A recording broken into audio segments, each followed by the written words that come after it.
Welcome to the Lux Files, a podcast for occultists about occultists. I'm your host, Sean, and I hope you enjoy this episode. Be sure to subscribe to the Lux Files wherever you get your podcasts to stay up to date on all the new episodes.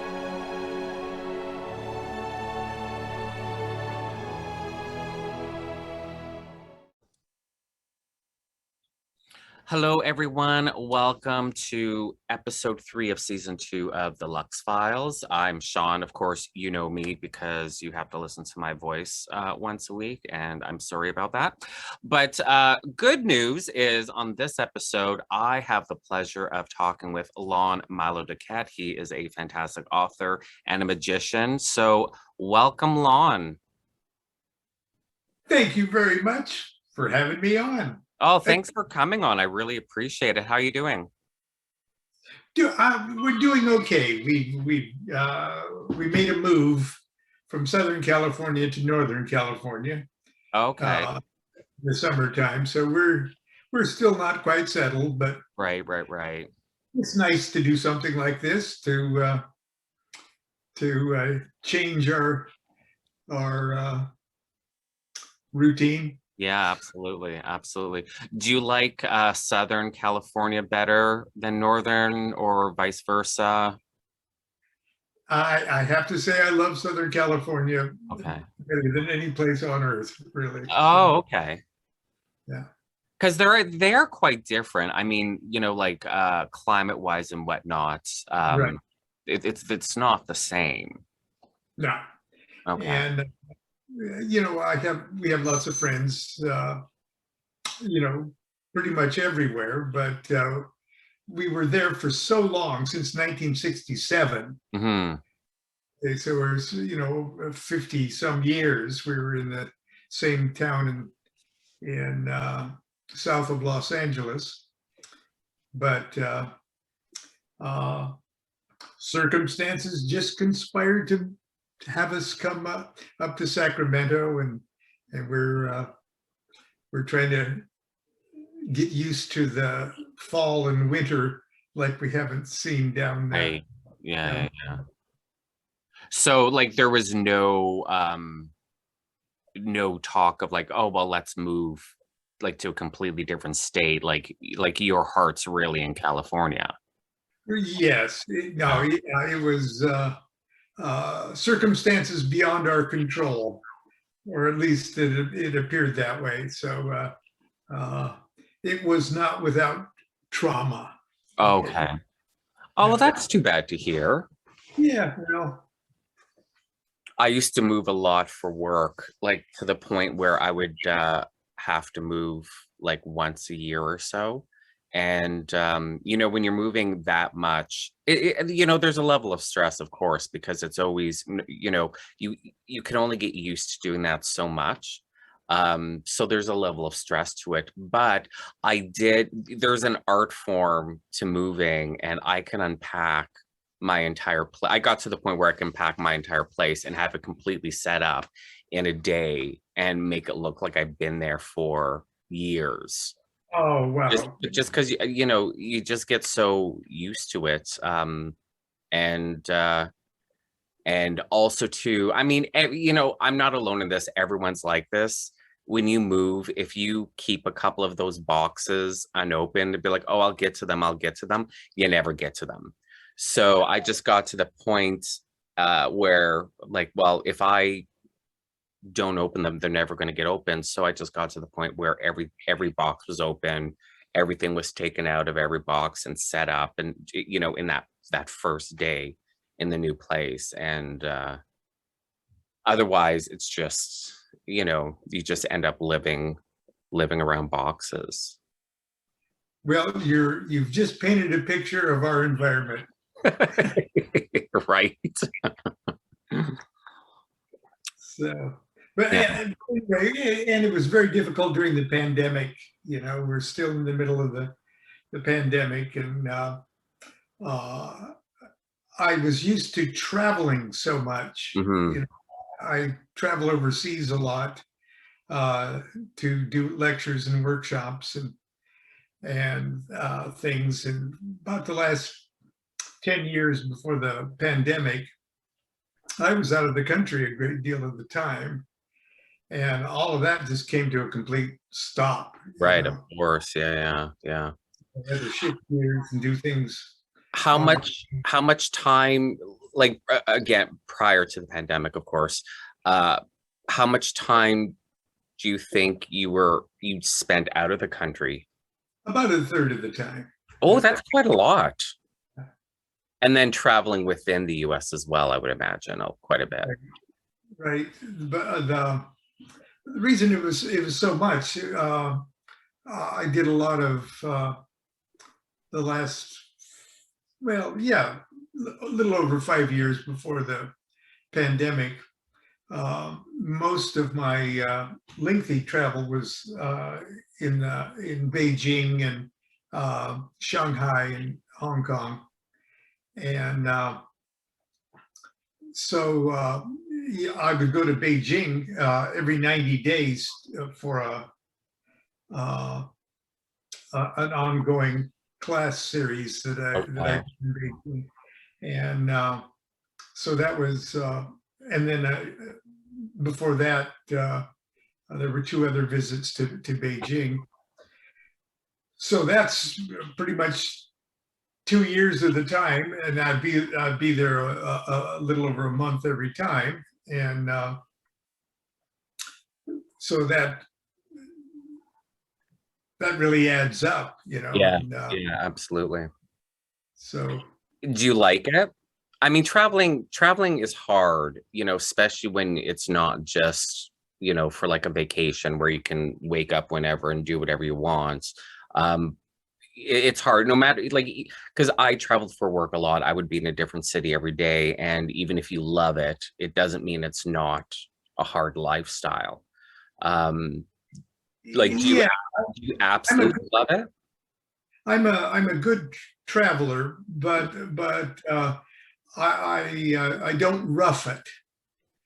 Okay, Yeah. so to get me to go to a foreign country and stay a month, my hosts uh, have to sort of be prepared to be generous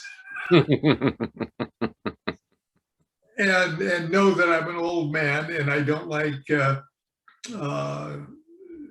it's not that I need to be pampered or anything, but I need a good place to stay Yeah. and a comfortable way to travel and things like that, just because I'm an old fart. Right, right, right. Well, I Well, mean, but you're right. I mean, you can't go to a place where you're going to be for, a month or a little over a month and, teaching and living in, a hostel or something like that. You have to, you know, live as like normal as possible, or else you're not going to be on your A game. right, and you have to sort of be very flexible because you're dealing with translators and you get a feel for what your audience is, and so I had to spend most of my uh, downtime in hotel rooms getting ready for the next day's Mhm. thing, because I can prepare as much as I can, but I have no idea what they really want for the next day or what they're really going to need Yeah. for the next day. So, but I sort of view it, and I've done this for well over 20 years. I sort of view my travel as a monastic, like a monastic experience. Mhm. So uh, the standing in lines at the airport and the customs and the passports and the visas and everything else. I can't allow that to irritate me. Right. I, I have to view that as a devotional act. Uh, and in the West, you don't get that opportunity to develop that mindset. out of a monastery, outside the confines of a monastery itself. So, Mhm. hey, I've set myself, well, for 6 weeks, I'm going to be alone and I'm just going to dig it, Yeah. Yeah. And so I sort of view all of the travel experience sort of as a spiritual discipline. Yeah. Uh, I like traveling. I like traveling alone a lot, actually. I prefer traveling alone more than traveling with people. And when it comes to flying, like flying seems so magical to me that um and it's so incredible. Like it's just something I've never gotten used to, no matter how many times I've been on an airplane. And it could be just like like a commuter plane, like flying from, Houston to San Antonio and then back that evening, like just even like quick little jaunts like that. But it's just amazing being that high up in the air, looking down at the earth. And so I kind of, I guess I kind of saw it perhaps the same way that you do, as sort of like a spiritual process, because I mean, you're standing in customs, you're waiting for your turn to pass through that magical portal that allows you to fly. Like how, Miraculous. How magical. Yeah. why wreck it with you know, well, not anxiety, but so everything's not going according to plan. Why wreck it by pulling a Karen on people that have no control over the situation? You know what I mean? Um, Yeah. how how how did you just better your life by having a complete meltdown in front of hundreds of people, freaking out on Yeah. airline employees that don't actually control the weather, Right. you know? Um, you have a choice, like be miserable or do your best to be content with the situation, you know?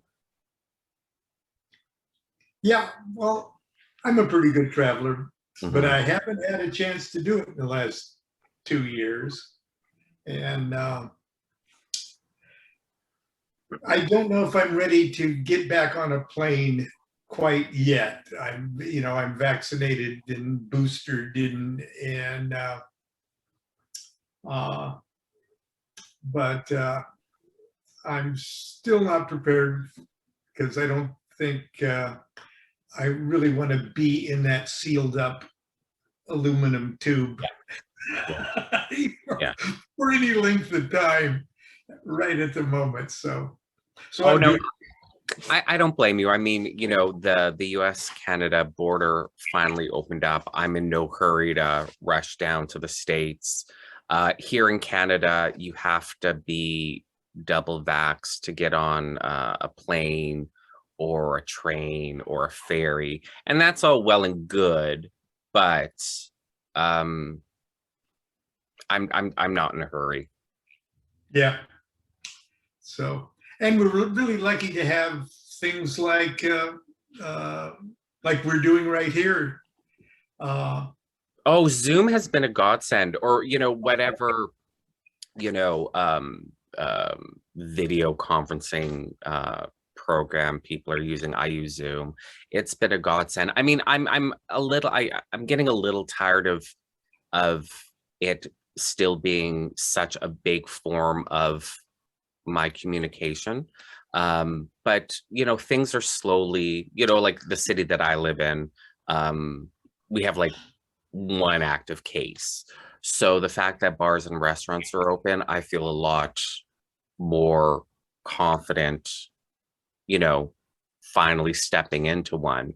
So my social life has kind of, um, kind of grown a bit but not the way it was pre-pandemic, you know. It'll be a long while before I feel 100% comfortable being around so many people. Well, with the craziness in the world, it may never get back to what we thought we had. Okay. So we better just get used to the now that we have in front of us and make the Yeah. best of it. Yeah. I mean, I never want to minimize the seriousness of the pandemic and all the people worldwide who have died, all the people that have lost loved ones, all the people that are suffering from long COVID, and then on top of that, all of the economic hardships that people are facing. I never want to minimize that or downplay that when I say what I'm about to say.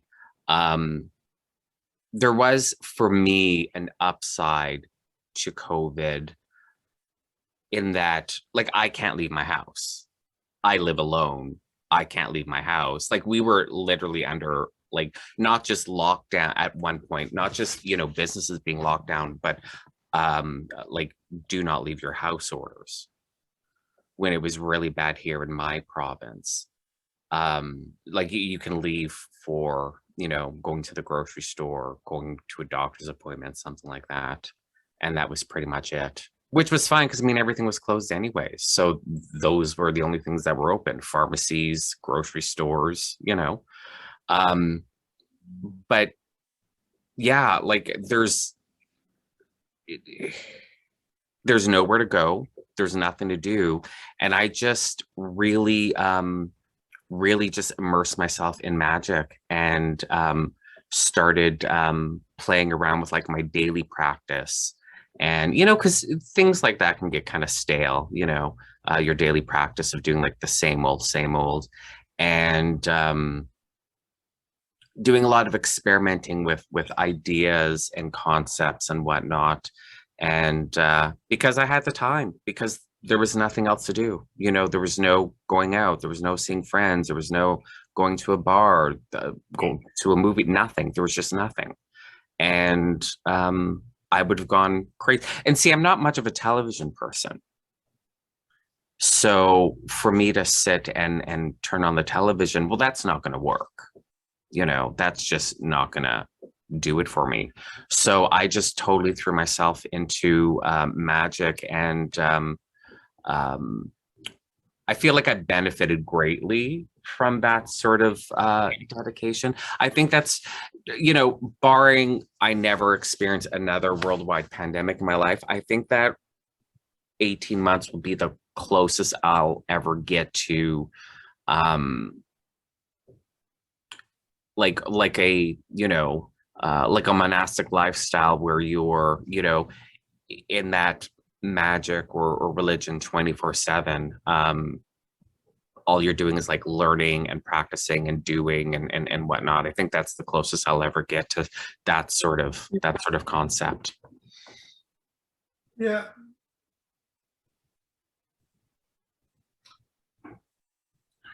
Now, normally with like there's a few things that I do want to talk with you about specifically. But normally with my podcast, I like to talk about the first instant, the event or whatever that happened in the guest's lives that was like, oh, like, you know, looking back on it, reflecting on it, like this was like my starting point that set me on like my magical path or spiritual path, you know, whoever, depending on who I'm talking to. And a lot of people, they have like some sort of like childhood incident or event or something. And I'm trying to think, you're really good with sharing anecdotes about your life in, you know, like your books and on podcasts and whatnot. And I was thinking about it earlier today. Like, I don't know, I can't really recall if you've ever mentioned anything happening in your childhood that if you look back on it, you're like, oh, that's kind of explains who I am today. Was there anything like that, like in your early childhood? Yeah. Uh, the I was born in 1948. Okay. So after World War II, uh, but when I was still sleeping in the crib. Okay, I was still an infant, and just as I started to walk, uh, I complained of a pain in my leg, and in 1950, that meant polio. Mm, Okay. And or it could mean polio because mhm. there's kids next door, across the street, everything else with polio, and that was full blown iron lung. It Right. was it was terrible. It Mhm. was an epidemic, and but the timing of it was unusual because I was still wallowing in my pre-linguistic, pre-mobility, infantile brain images and thoughts and stuff. Mhm. I didn't have much of a language to get in the way of non-linguistic thought forms. Does that make sense? Yep. Yeah, absolutely. And you lose that. Everybody loses it when they start to walk around Mhm. and get out in the world. Okay, you get out of the internal thing that you've had since you're floating around in your amniotic fluid. Um, you start to lose that, and then go out in the world, and you lose whatever magic you had as a infant. This is why, why can't I remember a previous incarnation? Well, you forced yourself to forget it, when you Right. was okay. And so when they examined me, they discovered that I didn't have polio, but I had a specific curious bone disease in my hip, and they call it Perthes syndrome. And there'd be a Perthes knee syndrome. This is a Perthes hip syndrome. Um, and it's where the bone met bone in the hip socket kind of thing. Okay. And there was no cure for it. They didn't know why it happens. It just happens with, X number of the population. And there's no treatment for it other than to completely immobilize the patient and hope they outgrow it. Mm. Okay. And so that's what they did. They kept me in the crib. Okay. And I loved it. Okay. It was, and they left me alone. They didn't neglect me at all. My parents didn't neglect me. But I was such a well-behaved crib resident, okay, that I could just stare at the ceiling and drift in and out of consciousness about every other 10 minutes, 24/7. So in other words, I didn't sleep for 8 hours and be up for it. No, I was dreaming these pre-infantile dreams for 10 minutes. And then I was staring at the ceiling, feeling groovy and getting my diapers changed and stuff. And so as I was growing, when others are out in the world and their brains are starting to crystallize and grow and mature, my growing brain got a chance to crystallize the pre-linguistic infantile memories and put it in a part of my growing brain that I could retain, if that makes sense. Yep. Yeah. So part of my musings while I was staring at the ceiling and dreaming and things were visions of me as an adult.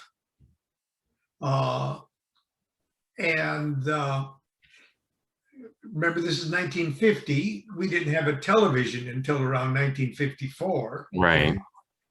So I hadn't seen television. To my knowledge, I hadn't listened to enough radio to get any impression. I certainly didn't go to the movies or anything. And there's just very vivid images of me as an adult. And one in like a muddy field with a bunch of other uniformed people. I can still hear the dropping of pebbles and dirt clods ringing against the helmet, and explosion. Like a little bit more modern uniforms. Like, we're not talking like uniforms from hundreds and hundreds and hundreds of years ago. You're thinking more like World War I. Okay. Interesting. And I would only later identify that when I learned more about World War I. I said, oh, well, shit, that's what that was, And there was another one. And wait, before you, so you're seeing this image, which you later realize, oh, that's from World War I. Are you feeling emotions? I was feeling. You would think that you would be attached to the emotional impressions, but I wasn't. Okay. In the same way that when you remember, say, an event that happened in high school, maybe even a traumatic event that happened in high school, even looking back maybe 20 years later, you are incredibly detached from that. Okay. Right. Even though you can still be embarrassed and things like that and mad or something, still you are detached enough to say, no, that's just me. It's part of my memory world. And it doesn't surprise me. It doesn't freak me out. And not only that, it didn't kill me because I'm here. Right. Yeah. Okay. But those memories, and there was another one where it was in California with Southern California with palm trees, and I got in this beautiful little roadster of some kind, and cruising down what I'd later find out was the Pacific Coast Highway going down to Ensenada, Mexico. Okay. But the emotional attachment was every mile of that trip, and me even getting in the car and everything was motivated by extreme excitement and horniness. Okay. I was going to meet a woman there. Okay. And there was this huge adult kind of, as a baby, I didn't know what I was going to quite do with her, but I knew there was something very, important that I was going to do. And so both of those things started me thinking, as an infant in the crib, I was thinking, well, when did that happen? You know, when was that? Was I, because I'm a baby. I'm crapping all over myself a couple times a day, you know. I wasn't driving a car. So was I off before I was on? What happened? Did I just wake up like this, you know? And that frustrated me because I tried to picture myself being off and I couldn't. Okay. You know, I knew I've only been here just a little while. This is pretty new to me, you know, all of this. Was I off? And then I tried to, well, what was it like being off? And I tried to picture myself being off. And it was impossible. I would snap out of me being off from this center, but I would always pop on someplace else as somebody else. It's impossible to actually describe it. Right. But it was so frustrating, and every night or day or whenever it was I was doing it, I would get to that point about, no, I can get off, but I pop on someplace else.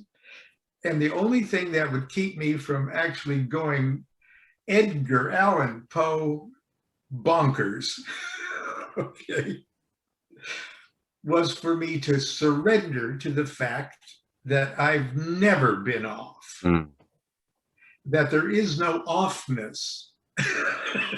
Right. There is no offness in being, okay? If I'm being enough to be right now, then I've always been. And once I surrendered to that, in a sense, magical things started to happen. Right.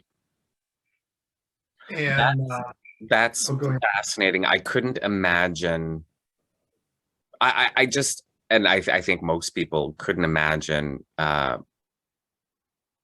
grasp what that would be like, you know, being so young and experiencing that, because you have nothing to, you have no framework. You just, I mean, I can't even conceive of something like that. Well, it's just lucky timing, because everybody's like that. There was just this one little window in my physiological and psychological development, just one golden moment to get me into that situation. And all of the other factors of a family that would care for me and allow me to do that were just incredibly unique and fortunate. I saw a documentary called something Brothers Message or something. It was a Mystic Fire video documentary about maybe 30 years ago of a Peruvian, I believe, South American mountain people. So Inca-ish, you know, an indigenous tribe who were incredibly wise, Tibetan kind of wise. Okay. And I think they were called the mummers or some, I forget. But they were incredibly mystical tribe that would only come down from the mountains to trade, and then go back up to their mountain villages. But they were ruled by a shamanistic hierarchy, similar to the Aborigines in Australia and New Zealand. Okay, they're very in touch with nature and things like that. And how they did that, well, they did it in a very scientific way that you probably couldn't be able to legally pull off here in Western culture. But they would choose an infant in a similar way as the Tibetans choose incarnations of, okay. They would choose an infant to grow to be the next shaman, holy person. And they had, like, what I think they called it, like a womb cave that had where the mother and a new child and one or two like midwives or handmaids that made a beautiful, it's very dark in the cave, but it's warm and it's comfortable and it's nourishing and it's full of loving attendants. And the attendants would come in from the outside world, and as the child is growing up, 1, 2, 3, 4 years old in this cave, okay, they would tell them, they would describe all of the details of the world around them. Interesting. And the rocks and the trees and the rivers and the birds and the insects, and they would describe in wonderful detail, and they would treat everything in the natural world around them as if they were living spirits. Mm. So it wasn't just a rock, it was spirit rock, okay? And so by the time the child was ready to start, squinting and going out into the real world, they recognized everything that had been described to them. But when they looked at them, they were seeing the real spirit behind it. Mm-hmm. And the Kabbalists, of course, would say, okay, they spent all this time, because the Kabbalists have this view of everything has a world behind it. Okay, right. There's a material world, but there's the idea world behind the physical one, and then there's a more general and generic world behind that. Like this chair is a hard chair, okay, but there was an idea that was this chair, okay, so there's that world. The chair is alive in the mind blueprint of the chair, and behind that is another world of just ass resters, okay, the generic get off your feet idea, okay. Yeah. And then behind that, there's another world that is just the world of rest. So, and Plato talked about this in the Republic, but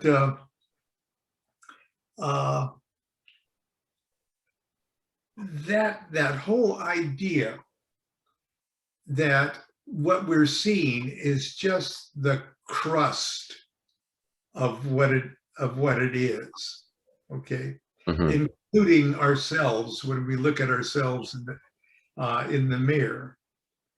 And ultimately, that final world, that final truth, that final reality is wall to wall universal.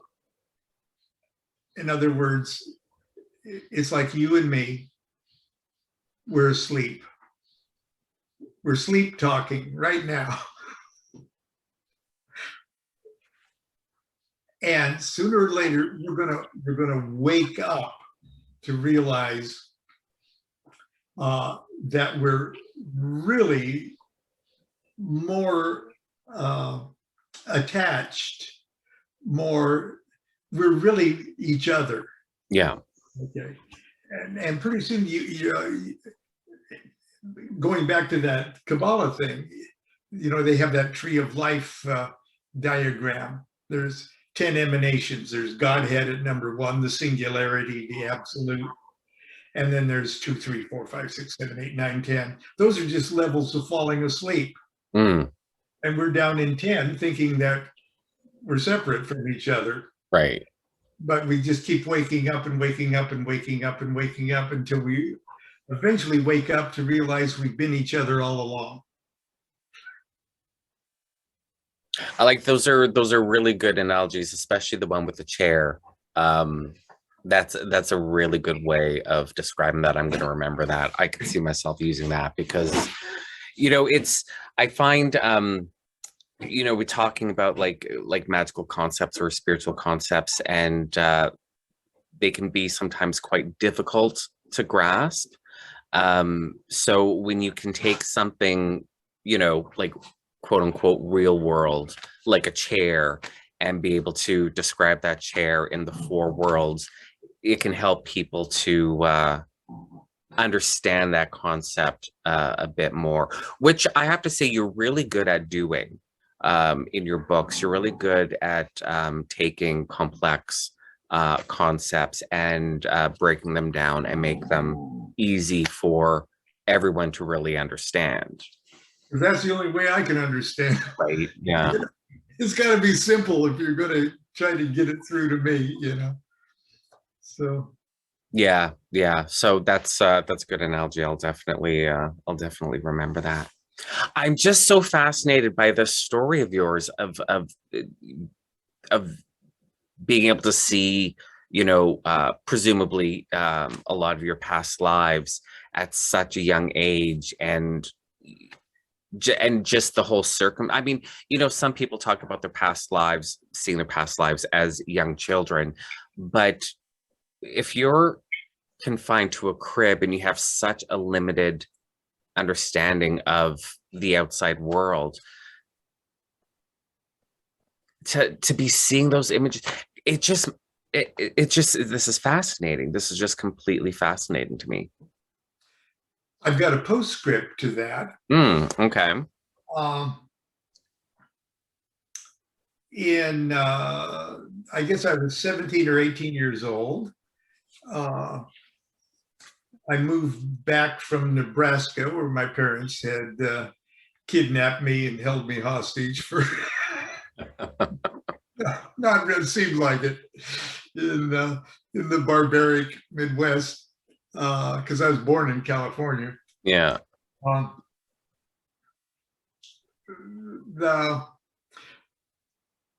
Well, I was still going to high school in Nebraska. I got a Life magazine or a Look magazine article about Timothy Leary and Dr. Alpert, who later became Ram Dass, and the experiments they were doing at Harvard with LSD.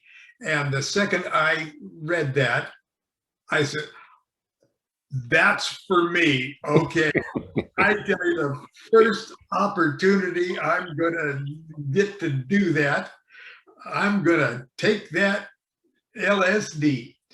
And so after high school, I immediately moved back to California and went to Orange Coast College, which was the party psychedelic school, 1966. Oh man, it was, I was a drama major, but I really majored in the 60s. Right. Okay. And I was a folk singer. I was a singer-songwriter even then. And I was playing at this saloon in Belmont Shore. And not just like 17 years old, okay? I shouldn't even be in bars, you know? Right. And, but during a break, I went to the bathroom and there's this kind of surfer looking guy in the bathroom saying, "Would you like to buy some LSD?" And I said, "I sure would." You know? And, so it was, in those days, it was so old, it was actually in a capsule. Okay. It wasn't a sugar cube. It is better that it was in a capsule like that. So I had no idea what the dosage was or anything like that.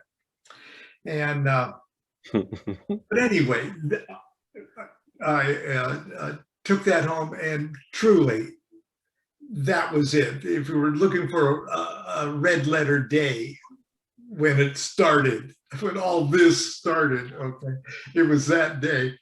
And completely deconstructed myself and put myself back together, you know, in about a 5-hour session that I'm still not completely through with. Right. And so I told my brother, who was 6 years older than I, lived in California too. I said, "You're going to have to try this, you know, and I'll babysit you through the first one if you're nervous, and then you can babysit me, and we'll go back and forth and back and forth." And which we did. And finally, and we were having all sorts of wonderful mystical kind of things, and we got ourselves into Vivekananda and Yogananda and Zen stuff. Okay, we we knew that's where this was heading, you know. Mm. And finally, we decided, look, in February, late February, he had some time off of work, and I didn't mind skipping school. So let's take a whole bunch of acid and go out to Joshua Tree, because there's a full moon, and let's drop that acid in the desert and watch the sun come up, and let's not come back from the desert till we're holy men. Oh. And yeah, that's a good idea. Great. And that's what we did. Okay. I told you there was a link to that other, that reincarnation. There is. I'm sorry to take all this time. No, I love it. So we dropped, okay, it was at a place called Giant Rock at Joshua Tree National Monument. And huge boulders, and we sat up on top of these huge boulders. It was one of the most beautiful, scary, awesome places on earth. And the full moon was going down in the west behind us as the sun was coming up. So it was a perfect alignment between sun and moon. So we were like shish kebabbed, you know, on the sun and moon's perfect opposition. Yeah. But because there were no straight lines, there were no right angles, there were no straight lines for us to look at, just these huge misshapen rocks and wild plants and cactus and Joshua trees. The visual distortions of the psychedelic really had no effect, because the freaking landscapes looked psychedelic already, you know? Right. Okay. So it pushed everything inside. And after a while, we stopped talking to each other, but we didn't stop communicating with each other. We don't even remember when the talking stopped. And it became clear to each of us that we'd been brothers before quite recently, and that we were our own great uncles. Oh, interesting. And we didn't know very much about either one of these uncles. It certainly wasn't on the forefront of our mind because our father would just not talk at all about his family. Okay. And the only thing that we could recall about him even mentioning these two guys was that they each died within about 6 months of each other before either of us were born. Okay. In the late 30s or early 40s. My brother was born in 42. I was born in 48. And but it wasn't like, oh, that I bet we're no. It was like, here we are again, you know. And one of the uncles, well, chances are one or both of them were in World War I. Secondly, one of them was the private secretary to the movie studio owner, producer, Hal Roach. Okay. Laurel and Hardy. Right. Okay, the big silent movie and early talkie, Hal Roach. And all my life, I've identified with the early Hollywood movie history. Okay. There was my roadster. There was my trip down the coast highway to Oh, right. Okay. Okay. and then because I always wondered why I was so delighted with Laurel and Hardy films and the Our Gang comedies, because I did see those once we had television. They played those, and I totally identified with the whole movie making, early Hollywood movie making scene. And then all my life, every time there was a school play or something like that, I was, hey, I'm your lead man, That's awesome. Leave it to me, I'll do it, whatever it is. If it's on the stage, I'm there, And so that's a little postscript to that, to those particular memories, because they were fresh in the forefront of my memory. And then I thought, perhaps it's not reincarnation per se, as we would think of it, and as the Buddhists think of it. Perhaps it's just a phenomena of genetic memory. And then it dawned on me, maybe reincarnation and genetic memory are pretty much one and the same thing anyway. Because aren't we all mammals? Or in a sense, aren't we all carrying the same genetic memory of our I think the dog recognizes the profundity of that thing.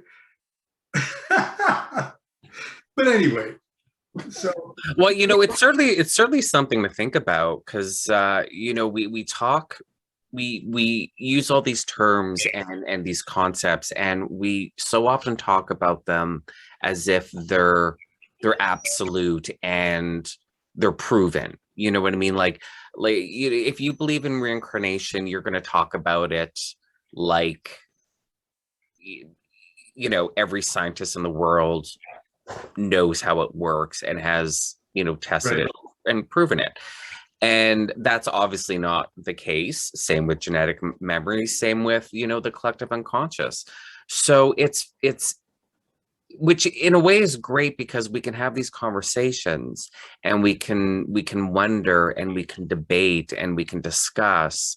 And just because number one, it's fun to do, but number two, I've never been, like, as an example, I've never been really partial to the idea of, you know, the great collective unconscious. When we die, we just all return to this, you know, sea of, you know, human consciousness, and you're no longer an individual. I don't like that. Um, but let's, you know, let's have a discussion about it. Let's debate it. It's too Because linear. what's that? That, you know, there's probably a scrap of validity to that, but it's too linear. Okay. Yeah. The whole idea of reincarnation vis-a-vis genetic memory is a sleight of hand illusion that in order to actually understand it, you have to be able to sort of break into a quantum level of dimensional thinking, Mm-hmm. or trans-dimensional thinking, because there is no time. Okay, time. There ain't no time. Okay, Right. and that right away takes a whole bunch of qualities of what we would think of as reincarnation, just takes it right out of the picture. Right. When you take time out of the equation and realize that everything is occurring in a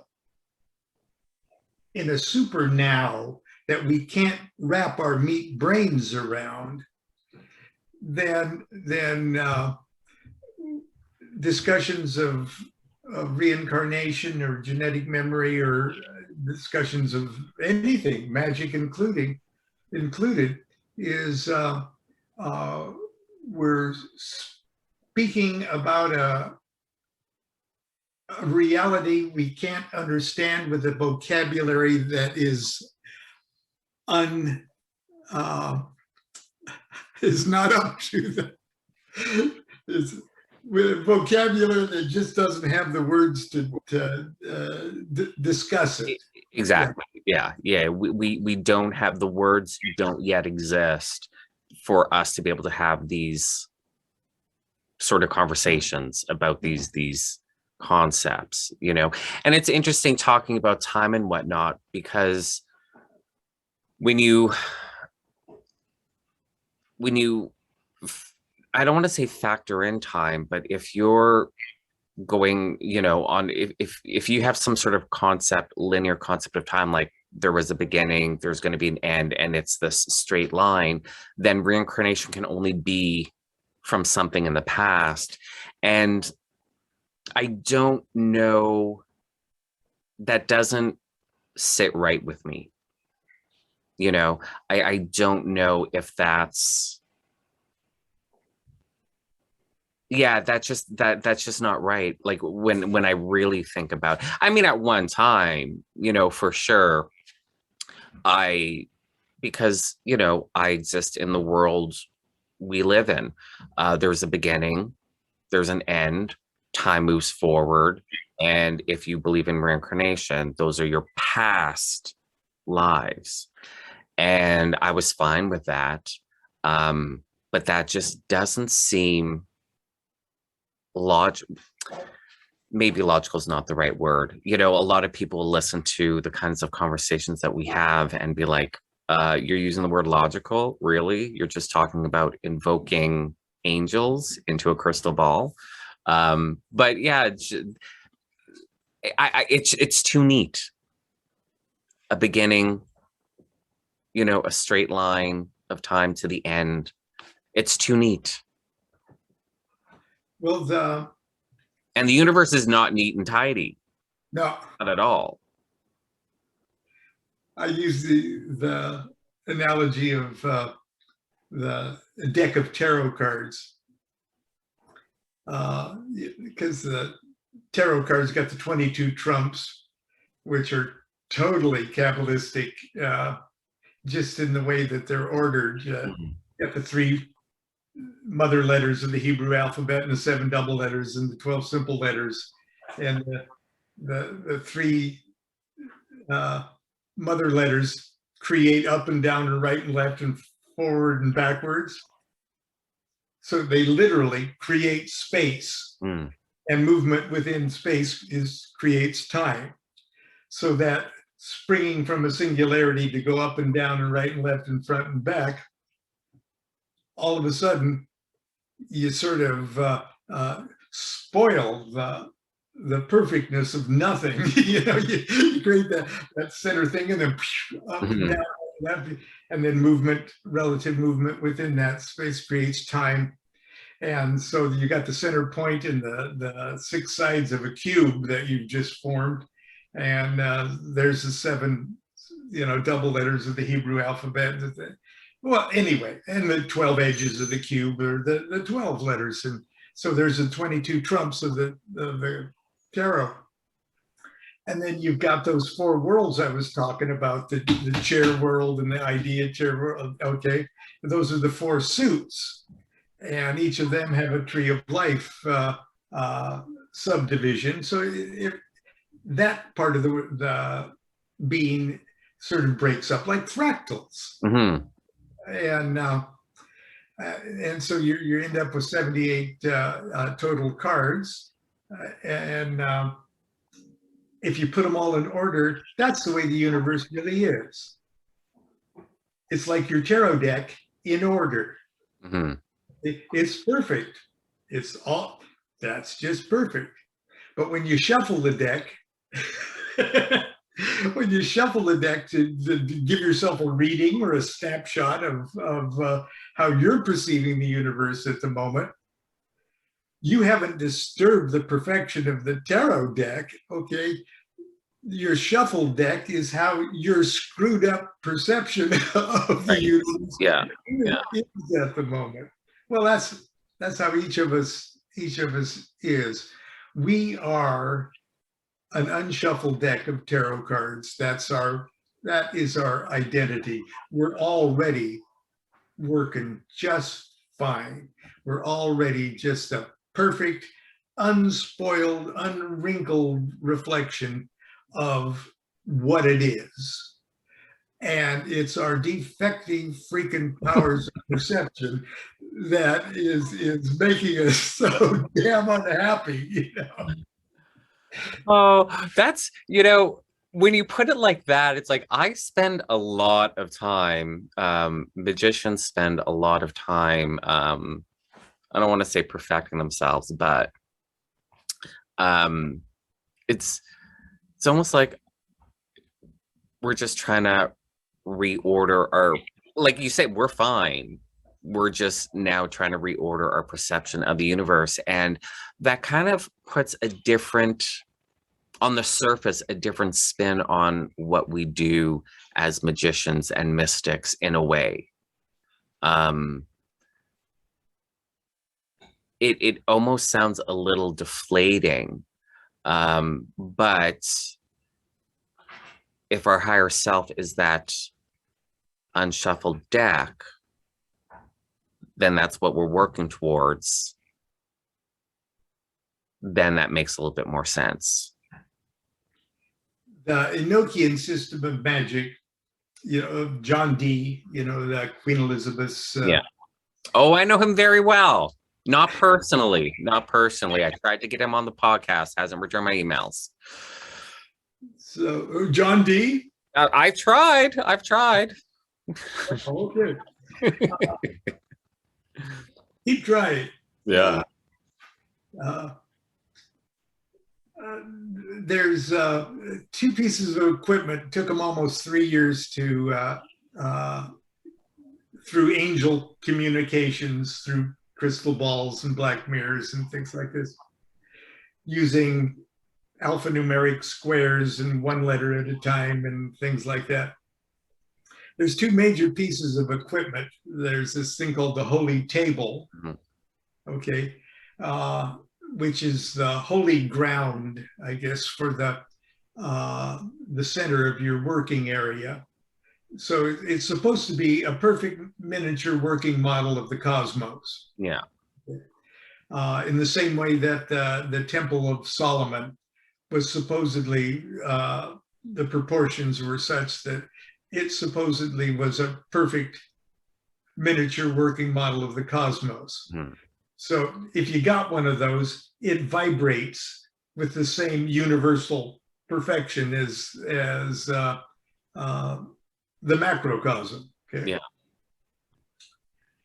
But there's another thing that you wear around your neck called the lamen, and it's constructed in such a way that all of the perfection of that holy table is represented on the lamen, except a few kind of important things are just a little bit out of whack.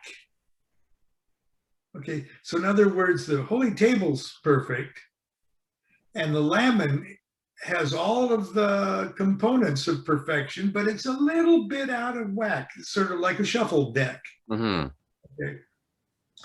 And the magician wears the out of whack thing as if to say, this is my badge, and my badge says, I understand that I'm perfect, but I sure don't feel perfect. Why don't I feel perfect? I know I'm perfect, but and then if you've constructed both of those things, okay, and understand the perfection of the holy table, I get it, and I get why this one that I'm wearing around my neck isn't perfect. Once you've gone through the trouble, the pain in the butt to make those things, you sit down with that lamen around your neck at that perfect table. It feels like that perfect table is reaching out to the potential perfection of the lamen and you. And it's like you're drawn into it as if to say, I'm yearning. I'm sitting here in front of perfection, and the osmosis of the perfection is sucking me toward that perfection too. It is a sublime concept, and it's humbling and exalting at the same time, and it really, once you've kind of grasped that, it really makes you prepared to realistically look into that mirror and talk with a hierarchy of superior intelligences that ultimately are you, but you just don't know it yet. Yeah, you just don't know it yet, I this year took a deep dive into Enochian magic, more like what people call the purist, as opposed to the Golden Dawn, right. Enochian, and it's been really interesting. It's been really fascinating, truly, and it's outside of my wheelhouse because I'm so used to you know, the pomp and ceremony of ritual. And so, you know, to sit down and Hi, everyone. Thank you for listening to the Lux Files. I'm not just the host of this podcast, I'm also the owner of Laylo Gonzalez. I make beeswax and scented spell candles, loose stick and liquid incense, anointing oils, and bath salts. So once you're done listening to this episode, why don't you head on over to my website at www.laylogonzalez.com and check out my products. For your convenience, the link to the website is also in the show notes. To pray as you know, like sort of like your only form of preparation. You pray yourself into a nervous breakdown, and when you have a nervous breakdown, you can talk to God. Yeah. And it's been a really fascinating journey, and you have a really good sort of like your introduction to Enochian magic is really interesting, and I think it can be inspiring to people that are interested in getting into Enochian, because you know, so many people, oh well, you have to have the right tools and the perfect tools, and they have to be all done and they have to be all perfect before you can even think about, you know, doing your first operation, or else you'll go crazy and have a psychotic break. And I don't know how you're not really active on social media, like you're not on Twitter and stuff like that. Facebook, yeah. Yeah, Facebook, yeah. You see, I see a lot on Twitter, people with talking about Enochian. Oh, you'll go crazy, you'll lose your mind, da da da da da. And I think that could genuinely scare people off, you know, from trying anything new, really, because you can say, you know, that about any system of magic. Oh, if you don't do it perfectly, look at all the talk, like, oh, if you don't do um goetic magic perfectly, demons, bad things are going to happen to you. Ooh, you know what I mean? And that's just, it's just not true. And I'm not saying tools aren't important at all. The tools are in you. Yeah. Otherwise, they're just wood. And if you can't make a paper ring magical, you can't make a golden ring magical. Right. Yeah. Yeah. My Pele ring is cardstock. It's a metallic gold cardstock, and it's one of my most favorite magical possessions. And I mean, you know, like my Lotus Wand is done perfectly to specification. My elemental tools, they're all done perfectly to specification. And I mean, I love all my tools, but my ring, I just absolutely love, and it's a piece of paper that I painted on, you know. But I didn't even start with any tools. I started holding a sigil. Let's see what'll happen, you know. And so like your beginnings with Enochian were really experimental as well. Yeah. And it involved a like a group class. Right. And for I don't know how many years, over 20 years. Well, no, Monday Night Magic class we did for over 40 years, once a week, and for 3 years it was twice a week.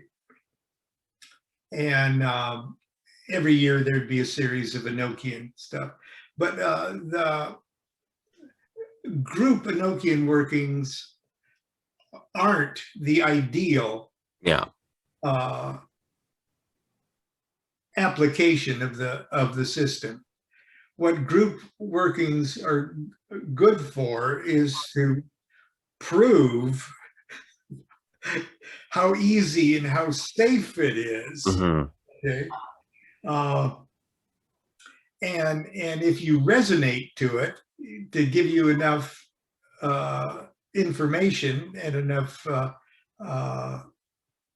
tools at your disposal to go off and do it on your own. Mm-hmm. Because perhaps the greatest application of it is the etheric end of it, where you scribe the 30 aethers systematically. Mm-hmm. And that's very similar to Kabbalistic meditations on the tree of life. But you get used to working on those planes and become comfortable with what visions are and what visions aren't. Mm-hmm. Okay. Which can take practice. Yeah. Yeah. Oh yeah. Yeah. And the more you practice, the better you get. Mm-hmm. But it's something that you realize it's so very natural. Yeah. And it's like, oh, I've always been able to do this. I just haven't been able to shift my center of consciousness to where it is that I'm appreciating that. Mm. You know? And so that's what the group workings were super good for. But it was very interesting that when you got 20 people, say after you do a call that opens up a specific aether, and you sit quietly for 5 minutes or 10 minutes, and then you compare notes with 20 people, it's very interesting to see the thread of similarities Mm-hmm. in the visions, except the individual cast of characters within everybody's visions are totally different, but the plots are the same. Yeah. Yeah. And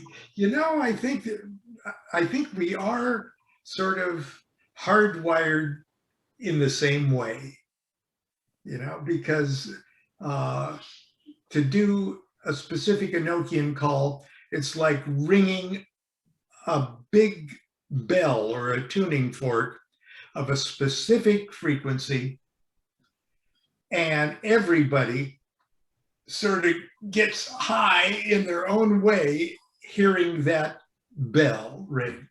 Okay. And then whatever it was that was going through their mind, whatever their particular center of consciousness needed to reveal to them, pops through. Mm-hmm. And that's why it's a highly personal thing. Yeah. Yeah. Because none of us need to hear the same message. Right. No, absolutely. Yeah, absolutely. But like you guys didn't start with, all the tools and, the table of practice and everything like that. Like this was really bare bones work on your part. And LSD, Enochian magic, done without the tools, and you haven't gone crazy. Look at that. Well, that's debatable. Hopefully, if I have, it's in a socially acceptable way. Right. Yeah. But, I think my point is, and I would think that you would agree with me, like, just start, just do it, start. Yeah. And it's not even, this isn't specific to Enochian, but so many people I think get held back by the idea, I don't know enough, I don't have all the right equipment, blah, blah, blah, blah, blah. You'll never know enough. You'll never have enough, the right equipment. Right.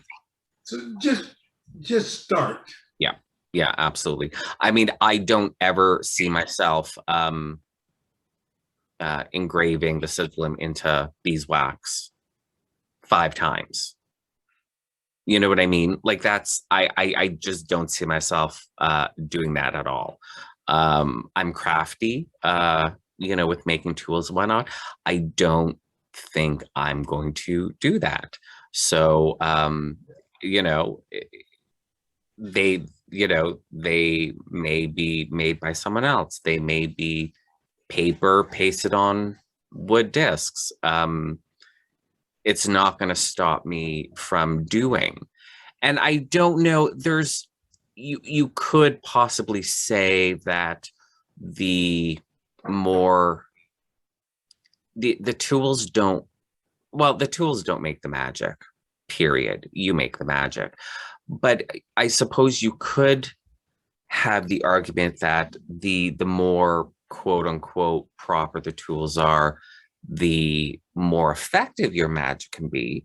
I think that is a conversation we could have. But if you don't have everything right, you can't start. That's a non-starter for me. Like that's not even a conversation worth having. Well, you always feel better about yourself when you're clean and you're wearing some neat clothes and things like that. But you're yourself, whether you're not clean and are wearing shabby clothes. Okay, Mhm. you're still yourself. It's just a psychological edge. Yeah. The danger comes when you think, oh, there's a demon going to say there's a typo in my Right. Yeah. Yeah. there's a spell check demon that's going to, I got a typo in my signal. That's why she won't fall in love with me. Yeah. When I was a teenager and I first got into magic, it was witchcraft. I remember being almost terrified of doing spells and rituals because of if you screw up, if you trip over your words, if you mispronounce something, bad things can happen. And I mean, looking back on that, of course, that's laugh worthy. But as a 14-year-old, I mean, you're buying these books because these people are supposed to know what they're talking about. And don't they know what they're talking about? Because they've had a book published. So if if there's all these warnings, then I guess I need to take them seriously. And I was actually really, really nervous about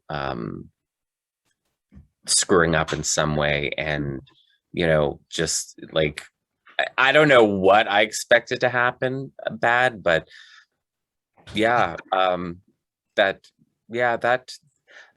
was in the back of my mind for a few years at the beginning. Absolutely. Absolutely. Well, we were talking a little earlier about the quantum nature of magic, and if we sort of juxtapose that sort of more modern concept of time transcending things, that a particle can be in 2 places at the same time and in 2 times in this. Okay. That really sounds like a magical concept. Okay. Yeah. And because we can't, with our ruach, with our intellect, which can truly only go so far, even Stephen Hawking, can only take the brain that right. It's got to break into a higher thing in order to get out of that. Then the art form of medieval magic starts to make sense. Okay. That's where stuff that we view as superstition now personifying concepts we really will never be able to wrap our meat brains around, and just say, oh, well, from an artistic point of view, I'm just going to view that as a spirit. Mm. Okay. So in other words, the black box, the quantum black box explanation, that would, if we could really figure that out well enough, we'd see why a particle can be in two places at the same time. Okay. Medieval magic was like a dramatic art form black box. Mm. Okay. So I don't understand why it works, but I'm going to call that character Beelzebub, and I'm going to crawl in there, okay, and I'm going to contact his black box with my black box, and I'm going to, issue the orders and do stuff like that. No wonder it worked. Okay. Right. Yeah. Okay, but the art form, it would be like Michelangelo trying to explain the Mona Lisa by describing his paint. Mm. Okay. Mm-hmm. Or his brush, Right. You have this brush here, and you have these oils here. You could do that too. No, the magic is in the magician. Yeah. Period. And so I sort of see it as that a quantum black box. So the magician, even modern magicians, even though on one level, when you write it in your diary and when you try to explain it in a book or in a conversation, we can have a nice, rational, logical kind of conversation. But in the ceremony, you freaking buy into the fact that demon is a real live demon, and you've just whipped it up from a real live hell. And if you keep your eye on him and tell him to do something wise and under your supervision, he's gonna do it for you. You buy into it after. Oh no, it's absolutely true. Talk a lot about oh, and I just had Heather Green on the podcast last week. She wrote a book, Lights, Camera, Witchcraft. It's about the portrayal of witches and witchcraft in American movies and television, and how the silver screen witch or magician and their magic is a lot different than ours, but for obvious reasons. I mean, if you filmed us doing a ceremony and expected it to be a blockbuster movie, sorry, it's going to be boring. But for us, in that ceremony, in that moment, we can do amazing things, and that demon can be real, and that angel can be real. And whether it is or not, I don't actually know, and I don't actually particularly care. Right. I don't either. Because if it works, it works. Now, I will say, having a very basic understanding of quantum physics and the concepts of the different dimensions and whatnot, that's one thing. To have sort of like a bit of an understanding, but not very much, but just the theory of it, that's one thing. I didn't truly start grasping the idea of like a fractal reality, dimensions, anything like that, until I started doing Enochian magic and working with the angels, because they seem very fractal and very I'm just gonna say interdimensional. I don't know if that's going to be the right word, or dimensional. I don't know, but it kind of made the ideas of quantum physics and dimensions a lot more real and tangible to me. Whereas before they were just interesting to learn on like a science program. Right. You know, because I mean, I'm not a, I'm not a scientist, so that's just not my world. Um, so Remember when you used to defrag your computer? You used to defrag it, yeah, your yeah, yeah, your hard drive. I don't know. I've got an Apple here, and they don't let you defrag your. But Enochian Magic defrags your hard drive. Okay, mm, and then, okay, just working with it. You don't have to. Just working with it and obliges you to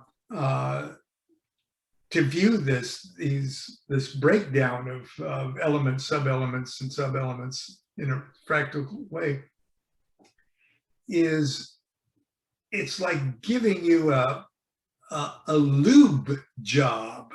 Okay, it lubricates your psyche, and without you even knowing it, just studying a little bit of it, it's just like squirting WD-40 into your psyche, and it really, without you even knowing it, then all of a sudden you're looking at everything in a little bit right. different. Yeah. Yeah. I've told this story before, so I won't go into great detail, but I had an initiatory experience, not during ritual, not during an initiation ritual or anything like that. When I was in school, I was getting my natural healthcare practitioner certification, and I was also going through my training program with the Order of Bards, Ovates, and Druids. And I always describe that moment of like my personality, like my whole being just shattered into thousands of pieces. And I had to pick up each piece and, I want to keep this part of me. Oh, I can definitely discard this part of me and go through that process. And two things that I've learned recently about that experience. And again, like I think I'm going to equate this to my working with Enochian, just because that's really the only new thing I've added to my magic, my daily practice, for like, the past year or so or whatever, is that initiatory process never actually ends. The really dramatic bit did, I'm not living in, I mean, it wasn't a really traumatic experience, but I'm not living in that state, for the past 20 years or however long it's been. But it never, that moment, that initiatory experience doesn't go away. Like it's in constant development, number one. And number two, I don't know if I'm now questioning, when I describe it as me, shattering into 1,000 pieces, more so than just, again, like the fractal nature of reality, and how looking at that experience in a bit of a different way. And yeah, it's been interesting to sort of reevaluate past experiences in sort of like new concepts. You're a different person. An initiation makes you a different person. Sometimes it takes years for you to realize that, because you're so close to yourself. You don't notice when you change. You don't notice when you're a different person, because it seems to you that you're the same person. I'm a completely different person. Like that pre initiatory experience Sean and the post Sean, two completely different people. Like we would be unrecognizable if the two of us were side by side and we were talking. Just two completely different people. It happened really quickly. Like it was within 2 months, maybe 3 months that I had that. Oh, wow, I would never have done that 3 months ago. Oh, oh my God, I'm different. And then the question, well, what does that mean? What does that mean? I'm different in what ways, and what does that mean for my life? And yeah. Oh yeah, totally different. Completely. Well,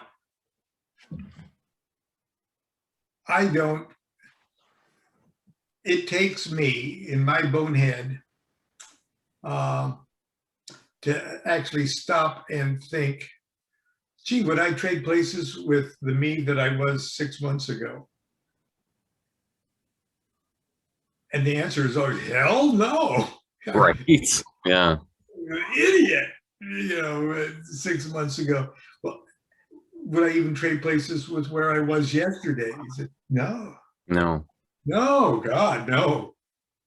What a jerk I was yesterday, compared to today. So, and big initiatory crises as identified in Western terms. The big crisis is the Holy Guardian Angel is the first one. And until you reach that level of consciousness, you really don't know what is or is not in your own best interest. Yeah. So my teacher, Phyllis Seckler, when I said, my life's all crap, I want to do a Goetic ceremony. I want to whip up a demon to help me pull my life together. She said, no, don't do that. It's, get your holy guardian angel, and then you'll find out you won't need to do that. And, and I argue, but I'm starving in between. My family is starving. I think I want to do it. And she said, well, get that angel first. Well, like everything else, I'll stumble right into something I'd rather do something and make a mistake than not do something at all. Yeah, exactly. Yeah. And that first Goetic ceremony that she's warned me that I shouldn't do, I ended up burning my eyes with oil of Abramelin, and it was a comedy of errors and everything else. Okay, it worked. It did absolutely everything that I wanted it to do, except in a way that I had no idea it was going to happen. Right. Yeah. Like that. Okay. So my holy guardian angel might have said, well, maybe you should word your wish, a little more specific, so that you don't go through all that discomfort. And but no, I needed the discomfort too, I guess. So, Absolutely. I think, any one of us who's practiced magic has experienced the not perfectly worded request, and the interesting results that we get from that imperfectly worded request. But isn't that the best way to learn? You can, everyone can warn you, you can read about it in all the books, but until you learn, because also too, we all believe in magic, but I think at the back of our minds, it's like, well, really though? So when you get a result and when you get, you know, the less than ideal results or scenario because of your imperfectly worded request, I think you have that aha moment. Oh, this is real, number one. And number two, I need to, you know, be a little more on the ball because I don't want to make that mistake again. Yeah. We all go through it. We need to. I think we need to, you know. But I'd rather, like you say, do it and make a mistake than not do it at all. That pre-Sean wouldn't have done it at all. Because heaven forbid I make a mistake, and heaven forbid nothing happens. That would just be the end of the world, you know. And I'm an honor roll student. I can't make a mistake. I can't do something and get no results. That would just mean I'm a complete failure. And I might as well just give up on life from this one mistake, you know? Now it's like, I don't know what's going to happen. Let's find out. So you're not going to know unless you try. I mean, I'm not going to do stupid things. I'm not going to be completely ridiculous. But you got to try. Yeah. And that's, like if I didn't have that mentality, I would never have started with the Enochian until I had all of my perfect tools that I handmade myself. And there's not one error on a single one of them. And when I make an error, I'm going to throw out that really expensive 3 foot by 3 foot piece of sweet wood and buy another one and start all over again. You know what I mean? That's just not practical. well, the good analogy is if you write a book, okay, it's I'm the laziest person in the world. I don't like to work. I don't like to, and it takes a lot of work to write a book and a lot of thought. It's a real pain in the ass. And I do absolutely everything I can to make it as perfect as I can. And I'm lucky to have great publishers and great editors, and they try to make sure that I don't misspell or my English is as correct as it can be. I've got all these charts and graphs and Hebrew and stuff, and I do the best I can. And when the book comes out, oh, I'm so happy that the book came out. Proud of it. Thank God that's behind me. And then people all over the world start saying, I think you misspelled this thing. Yeah. Oh, spirits. And most of the time they're right. And also most of the time I tell them, well, get a pencil and fix that, you know. I'm not going to have the publisher fix that thing, you know. Let it go, you know. Well, I mean, in theory, it's no longer your book. I mean, the copy of your book that I have in my hands, I bought it, I own it. So if there's a mistake in there, a spelling error, then what are you gonna do? Yeah. It's you know, it's my property, so it's kind of my responsibility to fix it myself.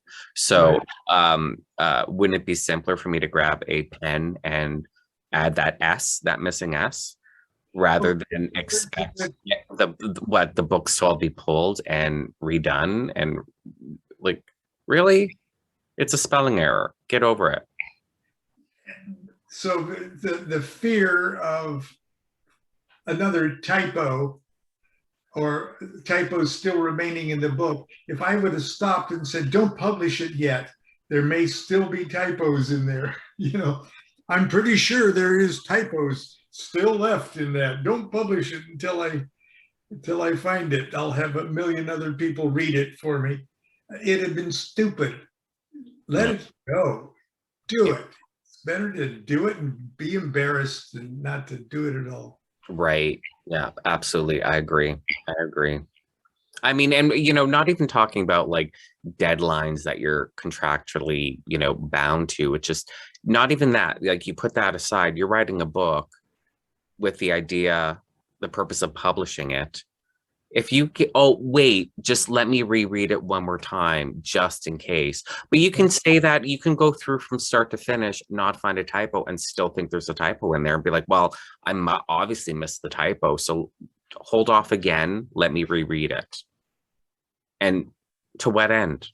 To what, Right. at a certain point, you just got to say, screw it, I'm doing it. But that's life though. That's life. Yeah. And that's, I don't know, all of this talk, like these people, you have to have all the tools, everything has to be ready, everything has to be perfect, blah, blah, blah, blah, blah, blah, blah, blah, blah, blah. What are they actually saying? Like, are they trying to, I don't know, maybe conflate their egos a bit? Because they're coming from, like they practice Enochian, and so obviously they have all the perfect tools and they made them all perfectly. So they must be up here and I'm just all down here. You know what I mean? So I think maybe it's coming from ego a little bit. These, oh, you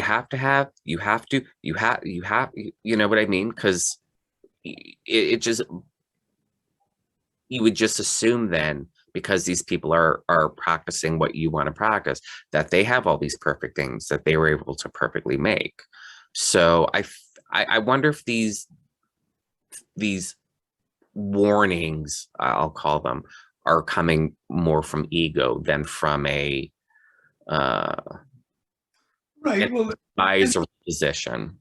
and there's a certain, pride in knowledge, having a good Enochian education and still not be a practitioner yourself. Yeah. And when they observe someone that is focused on practicing, and they may not have the same, level of Enochian education, there's an old unfair statement about those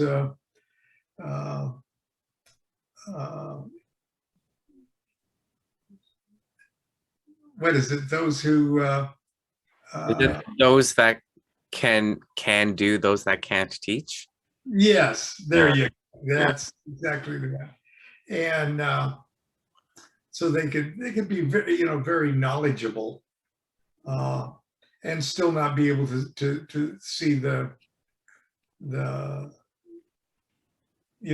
what's truly important with the work. And so I doubt that anyone that's this too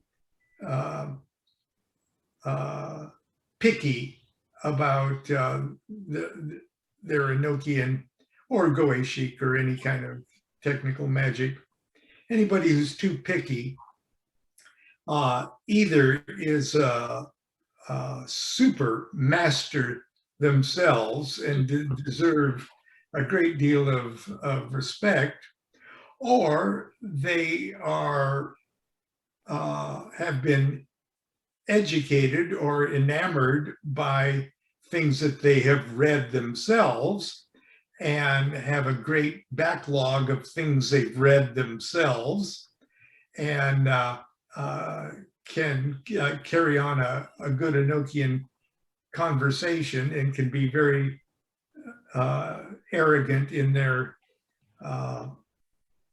sharing of that information. So it's I don't know. I don't. I'm a Cancerian, so I've got very thin skin, and so every bad review just breaks my heart. Yeah. For a while, somebody said that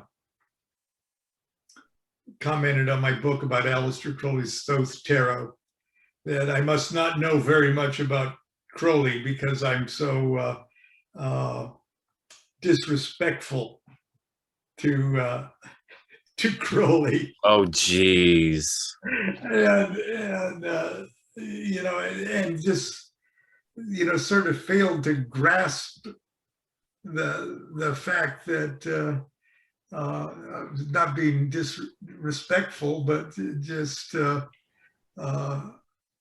I'm totally aware of his good points and his Yeah. I mean, and his bad points. yeah, like Bad points could be very, very embarrassing themselves. So I'm not afraid to say, "Well, thank you for telling us how you feel, Mr. Crowley." yeah. I mean, I have seen a few Thelemites on Twitter be like, basically like, Crowley is perfect, no flaws, da da da da da. So that kind of doesn't surprise me. But I mean, Crowley was a human, and we all have good points and we all have bad points. So when you point out the bad points from a historical figure, that's not disrespectful. That's just history. Right. It's history, and it's okay to do. I mean, I think some people love to really Crowley bash, and Right. almost as if like he wasn't even a person, he was just his bad points, and that's equally as ridiculous. Right. Are you that one-dimensional? No. Guess what? Neither was Crowley. I mean, we can talk. That's a podcast episode in itself, just talking about Crowley and talking about his good points and his bad points. I mean, he's a fascinating character. Fascinating character. Well, whether you're a Thelemite or not, I mean, you don't have to be a Thelemite. Obviously, you don't have to be a Thelemite to find him fascinating and intriguing. I have so many biographies of on Crowley, just because he's a fascinating character, and every author of these biographies has their own biases that they flavor the biography with. So having a variety of biographies, you get a better sense. Like, one loved focusing on his descent into poverty, and another one barely mentioned his financial struggles, and how hard his living situation was when he was broke. So you have two completely different, not necessarily viewpoints, but the way two authors look at his finances. So chances are, what's that old saying? There's my truth, your truth, and somewhere in the middle is the truth. Same thing with these biographies. Yeah. Kaczynski's Perdurabo is probably the most objective and complete. I didn't expect it to be, with him being a member of the OTO. I figured it was going to be good, because I only hear good things about it. But I figured there would be like a sort of like a gloss over, not like he wouldn't mention, like the bad points of Crowley, but that he would maybe, have a little bit of a nicer gloss about Crowley as a person, and which isn't the case. And it's so good. I thought at first it was a little too big of a biography because there's so many, you know, secondary characters and tertiary characters in Crowley's life that Richard puts a lot of focus on in Perdurabo. And at first I'm like, is this really necessary? But once you get, you know, really into to the meat of the book, and you're just getting this whole wonderful, complete picture about Crowley's life, and it's like, oh yeah, no, this reading about all these people in this depth is so worth it, because it really fleshed out Crowley's life. There's so much about Crowley's life that some biographies never even mention, you know? So it's like, oh, this actually happened? Really? That's fascinating. You know, and a lot of it is like good stuff too. I'm like, how did you leave that out? How did I miss that? Right. You know, why is that not included in your biography? It doesn't make any sense. So yeah, that's Perdurabo is from all the ones I've read, probably the best. I do want to get John Simmons' biography, just because it's so like anti-Crowley. Great Beast. Yeah. That I'd like to read it just to see what his perceptions of Crowley are, you know, and how badly he portrays him. Yeah, it's pretty I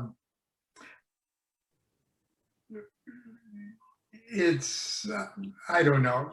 Anybody who writes a book, I got to give them credit for writing a book and finishing it, getting it published, okay? But it seemed unduly small. Yeah, yeah. The attitude toward Crowley was obviously of someone that knew him personally, especially in the last years of his life, which were very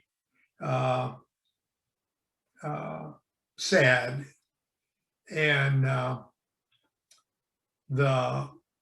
he's obviously such a big character that, and the book was written so soon after Crowley's death as to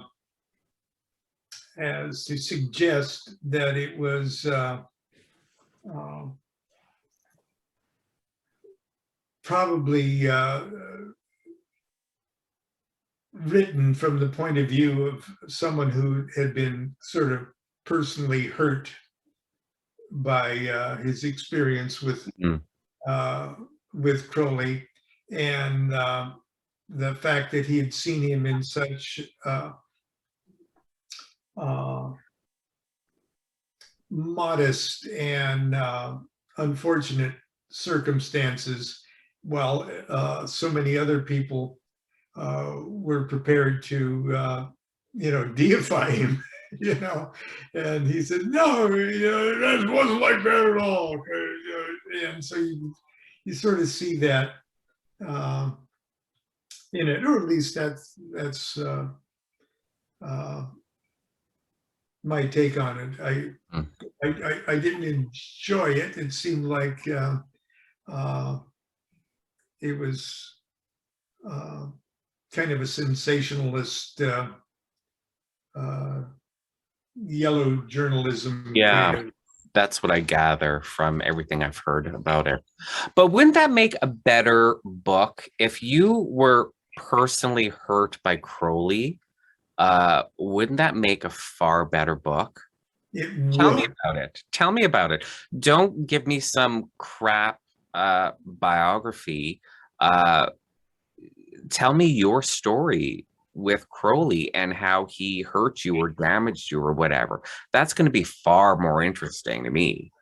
And if it was to happen today, there is a wonderful, that is a literary genre in itself. that really candor like that, honesty like that in a work was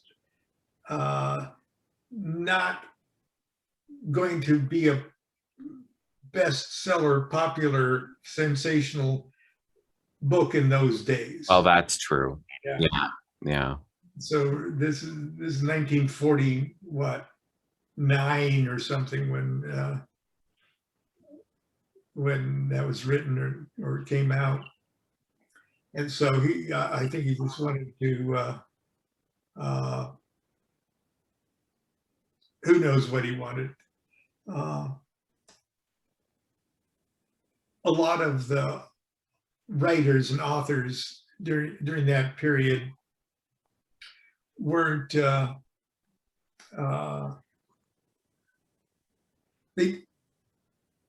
they always considered themselves gentlemen amateurs, okay, instead of serious authors. Right. Right.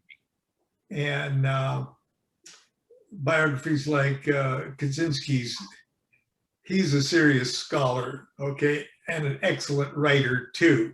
Yeah. And so it's just a totally different kind of book. The brilliance and the originality of Kenneth Grant sort of came out of that same period, but there's my phone ringing there. He was so original that he was sort of, he created his own magical universe. Hang on for a second. Yeah. With your name and phone number, and we'll try to get back with you as soon as Commercial break, everyone. We get a lot of robocalls, okay? I've got a landline, and so only certain people know their landline number, so we never pick it up because we get so many of these robocalls.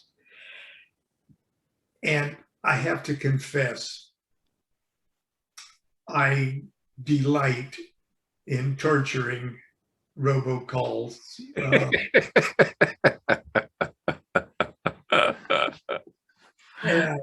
And as, especially when it's obvious that they're dishonest and it's a scam, and there's a real human being behind it. And we used to get calls from like evangelists. Okay. Evangelical ministries and things. And when my wife was not near and she couldn't hear me do it, I would keep them on the line as long as possible and just act like a complete moron, almost ready to give them as much money as they want, and just keep them going and going and going. And I would lead them in conversation so that they confirmed that they're racists, that they confirmed that they're bigoted and sexist and everything. And I just, I'd make them think, well, I'm that way too, Well, we are too, Oh, God, that's hilarious. And then Constance would hear me do it and says, he's playing with you, hang up. And just be cruel to you, Oh, I love it. So I love it. You terrible Thelemites. I know. I'm so small. Oh, that's funny. I love it. I've done that a few times with robocalls, but that just kind of got, I'm like, I'm too busy for this shit. Like, I'm just hanging up. I can't. I don't have time. Yeah, I don't have that's what I time. do most of the time, and I'm happier for it. even though I'm fiendish, I made myself mad at myself. So Oh, that's hilarious. I love it. I love it. I had one on the phone. I had to have been 15, 20 minutes before he caught on that I was just playing him, and that was a lot of fun. But like I said, I mean, I just hang up now. I mean, I don't have time. I'm too busy. I have too much stuff to do. I have to work. yeah. I mean, I work from home. I work for myself, but still, I have things to do. I can't. It is fun though.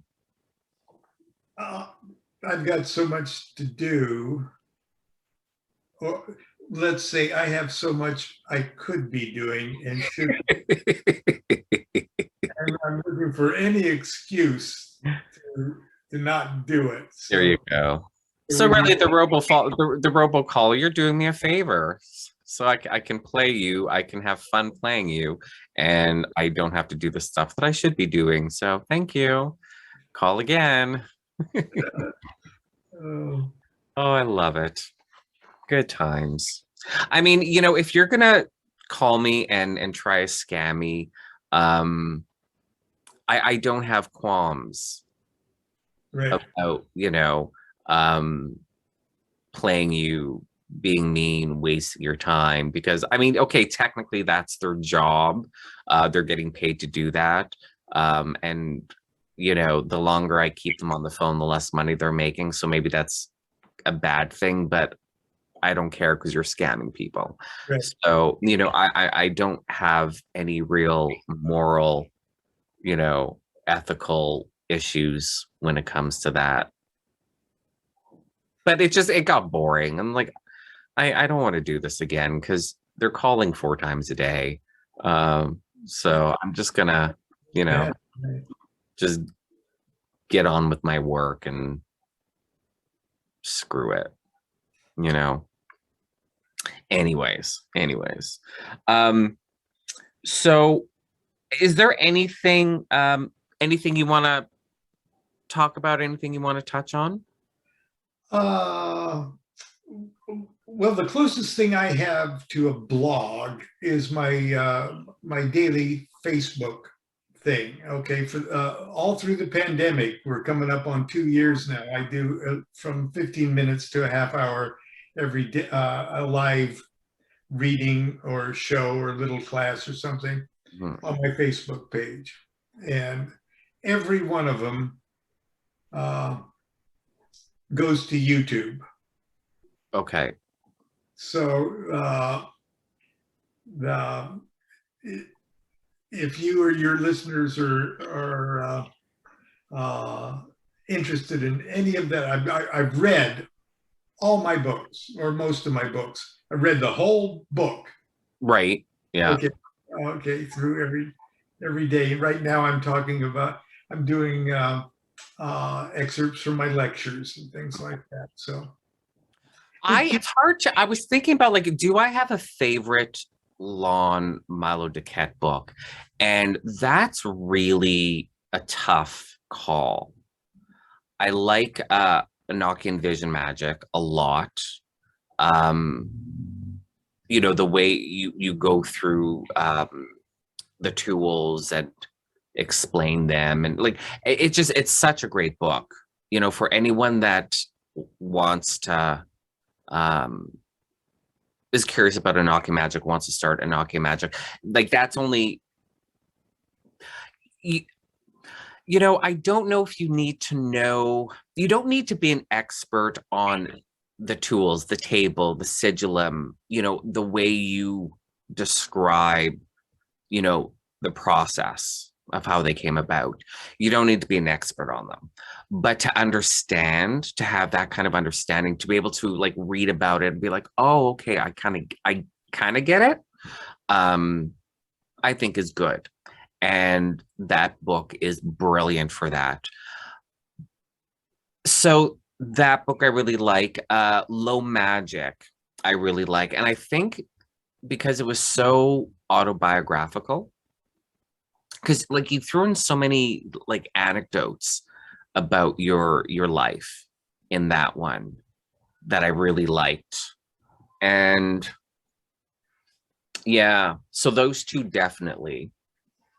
And I think maybe Allow Me to Introduce had some good anecdotes in there as well that are worth reading.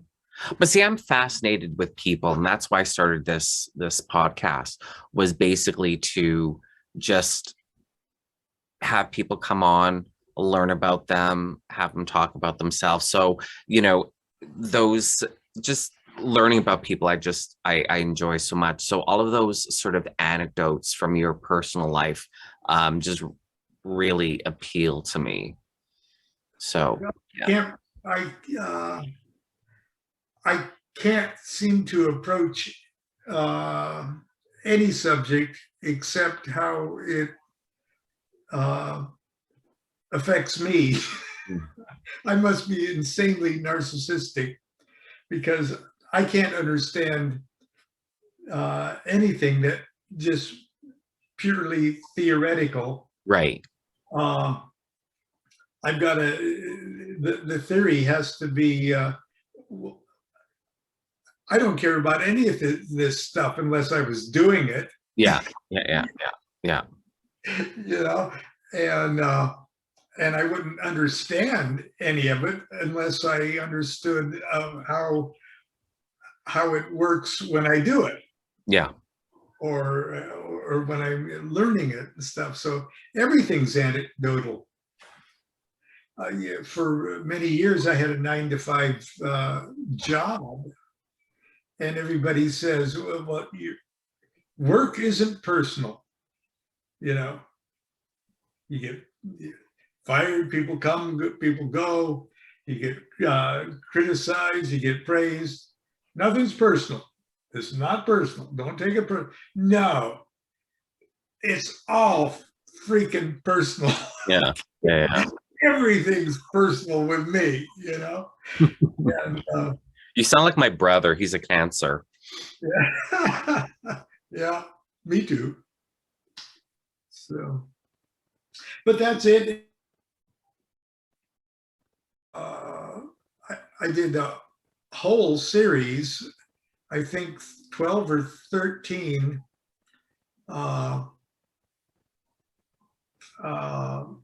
Zoom workshops.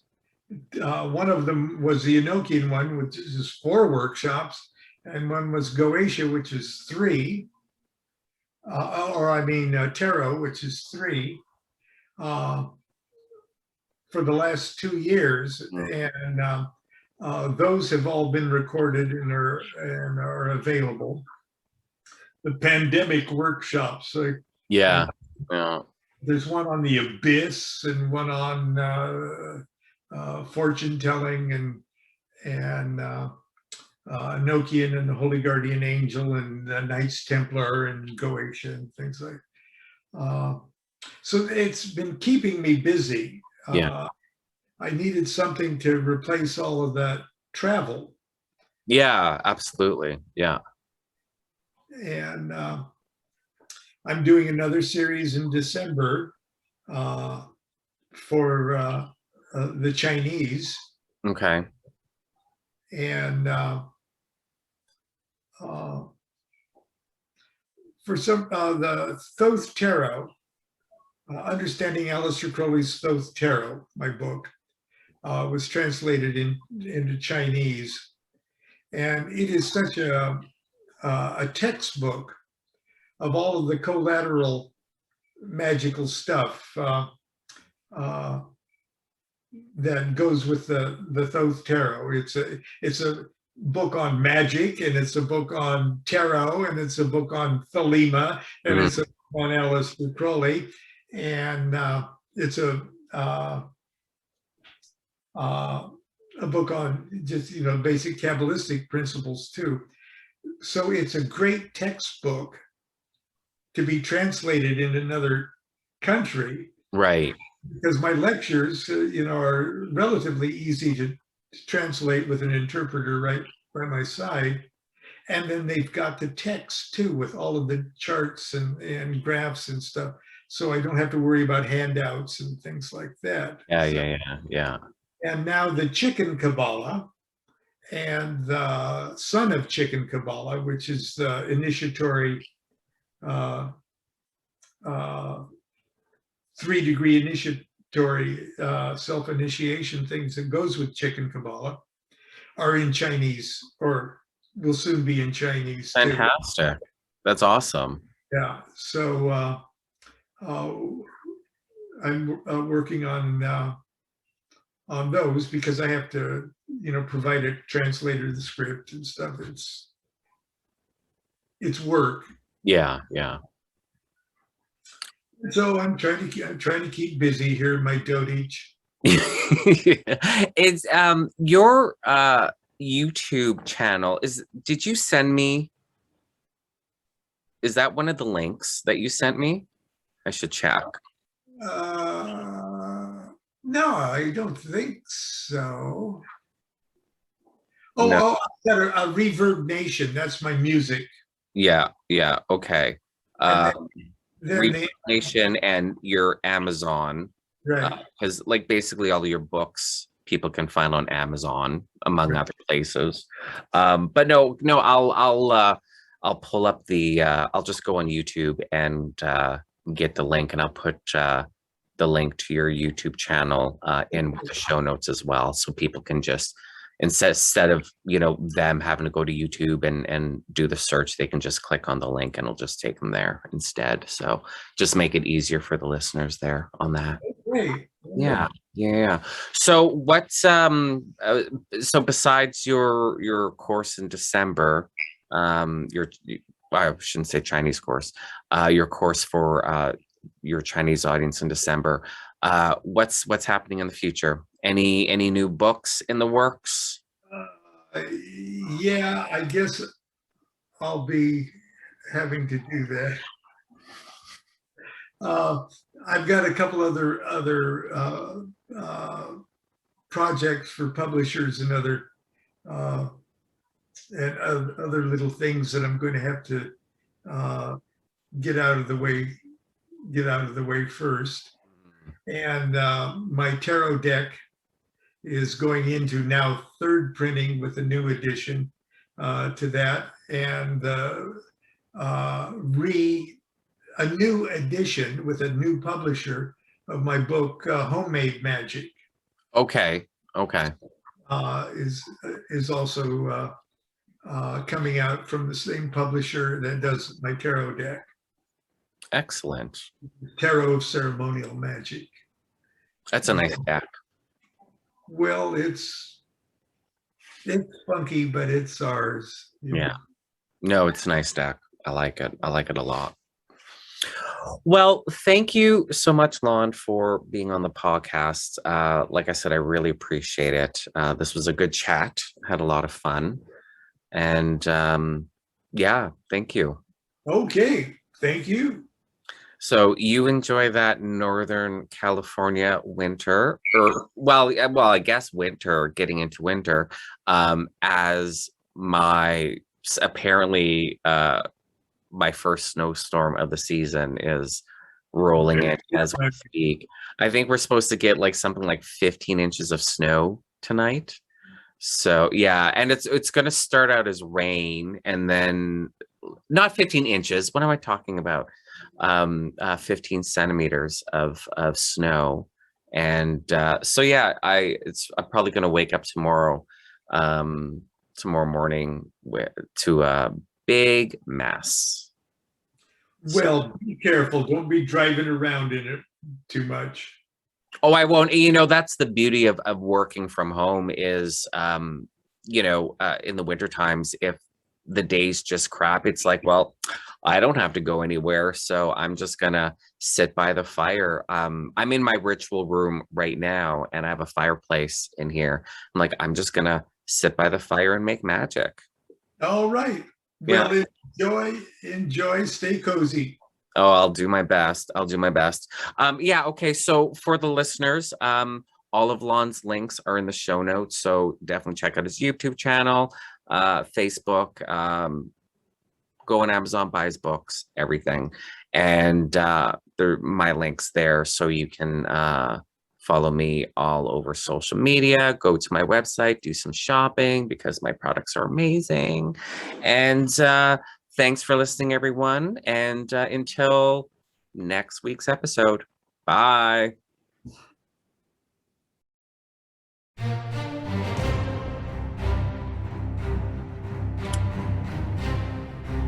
Thank you for listening to this episode of the Lux Files. You'll find all the guest links in the show notes, as well as the link www.leilogonzalwin.com/links. That link will get you to my page of links, where you can then go to my Leilo Gonzalwin website, the Lux Files page, and my Leilo Gonzalwin YouTube channel that has all the Lux Files videos. It also has all my social media links there, so you can follow me and the Lux Files. And don't forget to subscribe to the Lux Files wherever you get your podcasts. And lastly, if you enjoyed this episode, please consider leaving me a review. Until next time.